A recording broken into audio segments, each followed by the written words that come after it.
आपके नेता और दिल्ली के पूर्व मुख्यमंत्री अरविंद केजरीवाल अब आग से खेल रहे हैं और आग से खेलते वक्त भी दिमागी संतुलन बड़ा जोरदार है। उस संतुलन के जरिए जिस तरह की राजनीतिक रूप से वे आगे बढ़ रहे हैं, रणनीति बना रहे हैं, लेकिन इस आग से खेलने के चक्कर में हो सकता है उनके हाथ जल जाएं, हो सकता है कि सुरक्षित भी निकल जाएं, लेकिन उन्होंने जो किया है उसके बाद में देश भर में सवाल खड़े होंगे। और यह भी तय है कि ऐसा लगता है कि अरविंद केजरीवाल ने खुद को फिर से जेल भेजने के लिए खुद ही इंतजाम कर लिया है। अब ऐसा होगा नहीं होगा यह कुछ दिनों बाद स्पष्ट हो जाएगा, लेकिन कहानी जोरदार रख दी है और इंडियन जुडिशरी के सामने कुछ ऐसे सवाल खड़े हो गए हैं जिनकी चर्चा जरूर होगी।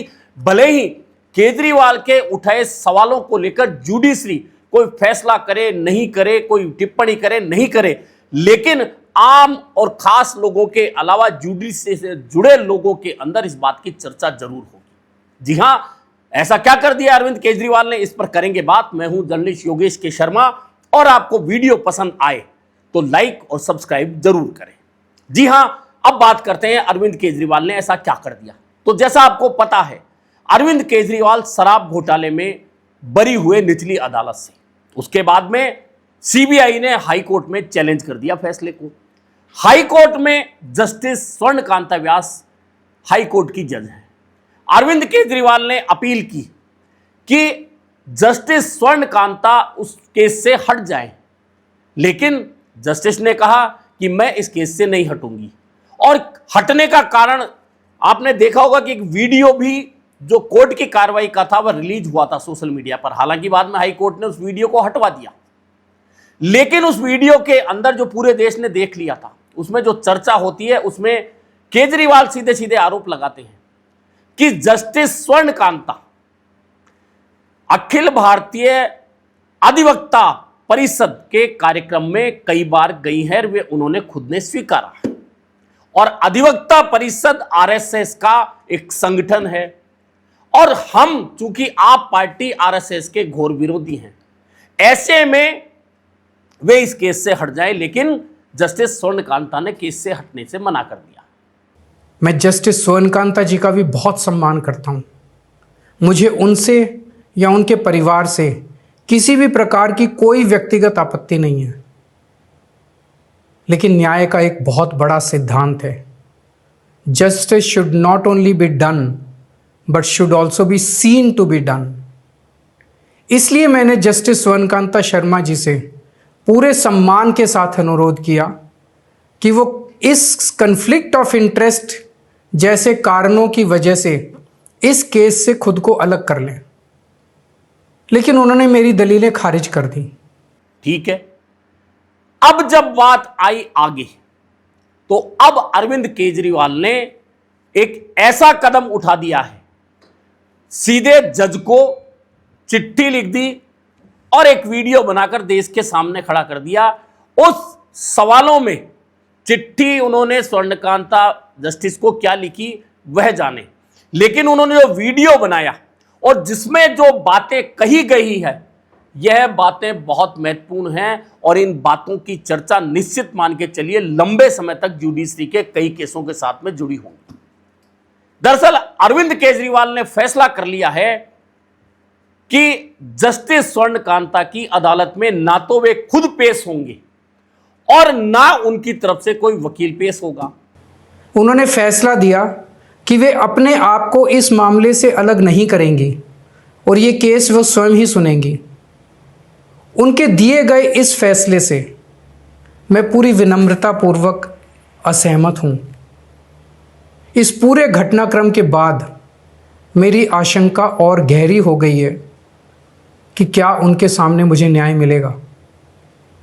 बापू के दिखाए रास्ते पर चलते हुए सत्याग्रह की भावना से अब मैंने फैसला किया है कि मैं इस केस में जस्टिस स्वर्ण कांता जी के कोर्ट में ना तो स्वयं पेश होऊंगा और ना ही मेरी तरफ से कोई वकील पैरवी करेगा।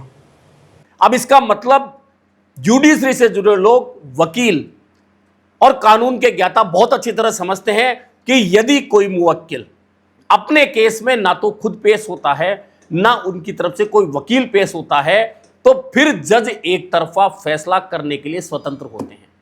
तो क्या अरविंद केजरीवाल ने जस्टिस स्वर्ण कांता के सामने और पूरी जुडिशरी के सामने, सिस्टम के सामने एक सवाल नहीं खड़ा कर दिया? अब जो वीडियो बनाया है उसके कुछ पार्ट बहुत महत्वपूर्ण हैं। महत्वपूर्ण पार्ट में क्या है? सबसे पहले अरविंद केजरीवाल कहते हैं कि मैंने विनम्रता पूर्वक जस्टिस स्वर्ण कांता से अपील की थी कि वे इस केस से हट जाएं। क्यों हट जाएं? क्योंकि उन्होंने खुद ने स्वीकारा कि जिस विचारधारा का हम विरोध करते हैं, आरएसएस का, उससे जुड़े अधिवक्ता परिषद के कार्यक्रम में वे कई बार गई हैं, लेकिन जज ने मना कर दिया।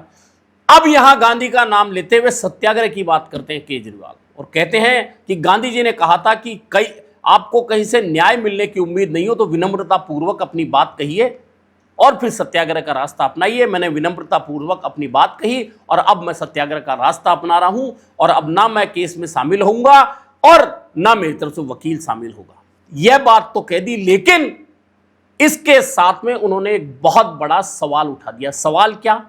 वे कहते हैं कि इस केस में एक तरफ जस्टिस स्वर्ण कांता है जो अधिवक्ता परिषद के कार्यक्रम में कई बार जाती है, जो आरएसएस से जुड़ा है। दूसरा आरोप उससे भी बड़ा है, क्योंकि केजरीवाल कहते हैं कि हमारे खिलाफ सीबीआई है, केंद्र सरकार है, और जो सामने पेश होने वाले वकील हैं वे देश के सॉलिसिटर जनरल तुषार मेहता हैं। अब तुषार मेहता पेश होते हैं, यहां भी कोई बात नहीं, लेकिन इससे आगे बढ़कर जो केजरीवाल ने कहा है कि तुषार मेहता के साथ में जस्टिस स्वर्ण कांता के बेटे केंद्र सरकार के वकील हैं। केंद्र सरकार के जो 700 वकील हैं उन पैनल में जस्टिस स्वर्ण कांता के बेटे भी पैनलिस्ट हैं, और तुषार मेहता जो हमारे खिलाफ सॉलिसिटर जनरल पेश होने वाले हैं वे तय करते हैं कि किस वकील को कितना केस दिया जाए, कौन सा केस दिया जाए।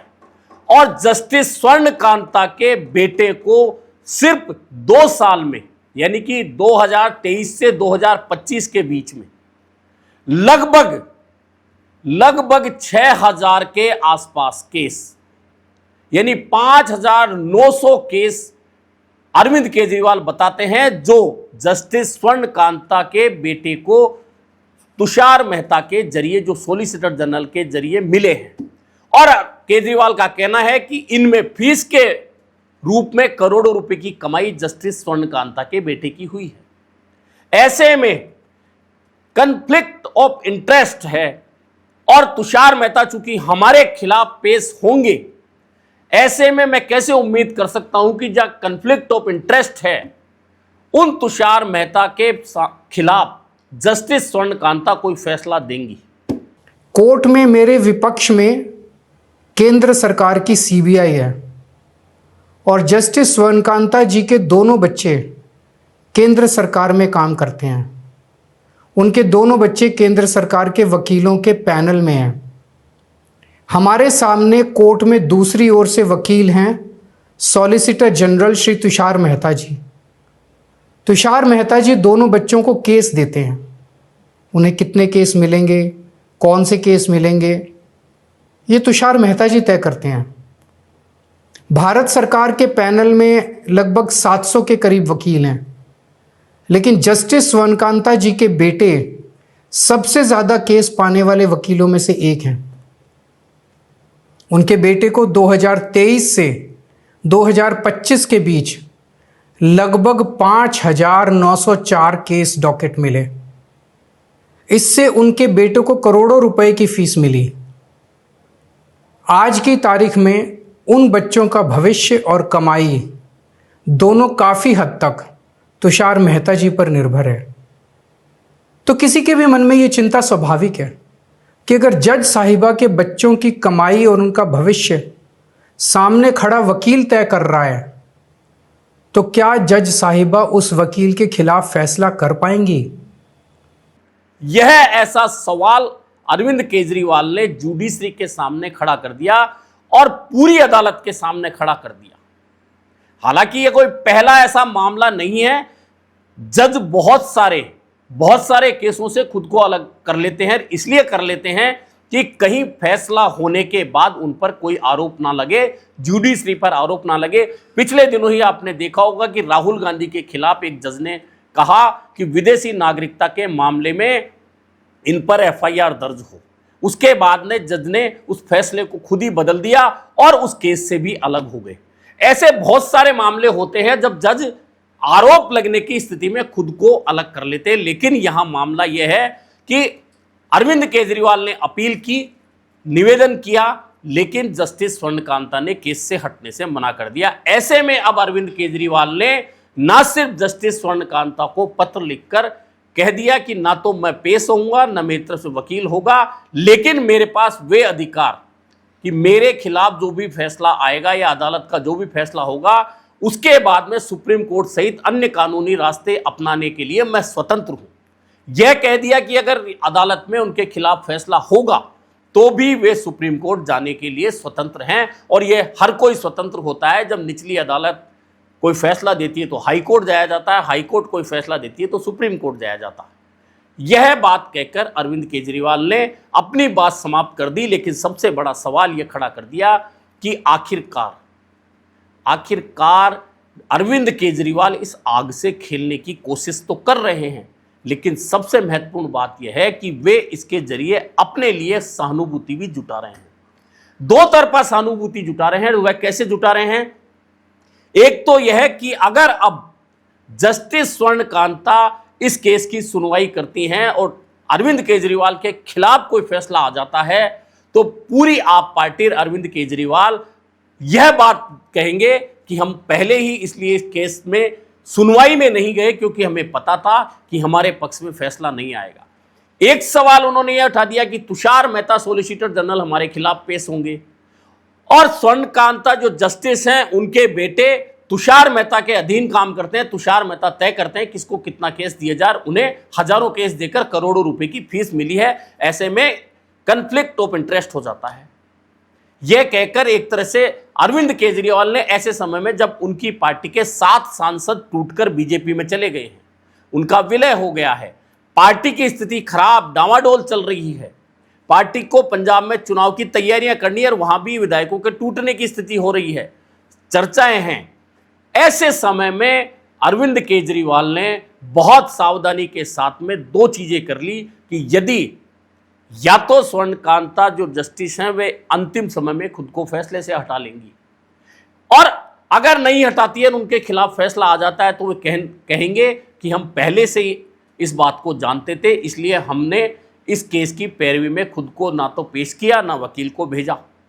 यानी कि आग से खेलते हुए भी अरविंद केजरीवाल ने दिमाग का इस्तेमाल करते हुए खुद के प्रति सहानुभूति जुटाने के अलावा जुडिशरी पर भी सवाल उठा दिए। लेकिन साथ ही यह भी कह दिया कि हम जुडिशरी का सम्मान करते हैं क्योंकि जब मैं शराब घोटाले के फर्जी केस में फंसा तो जुडिशरी ने ही मदद की, जुडिशरी ने ही मुझे आजाद किया, जुडिशरी ने ही इस केस से मुझे बरी किया और जुडिशरी ने सीबीआई पर। और साथ ही यह भी कह दिया कि जुडिशरी जब भी देश पर संकट आता है तब आगे आकर उस संकट में देश के साथ खड़ी होती है। यह कहकर एक तरह से बाकी जुडिशरी की सहानुभूति भी खुद के लिए बटोरने का प्रयास किया है। लेकिन यह जो सवाल अरविंद केजरीवाल ने खड़े कर दिए हैं उन पर चर्चा पूरे देश में हो रही है, जुडिशरी में हो रही है और इस केस में क्या फैसला आएगा क्या नहीं आएगा यह बाद की बात है। लेकिन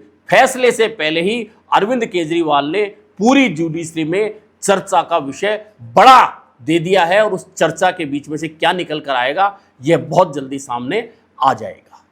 अभी के लिए इतना ही, फिर मिलेंगे नए मुद्दे पर चर्चा के साथ।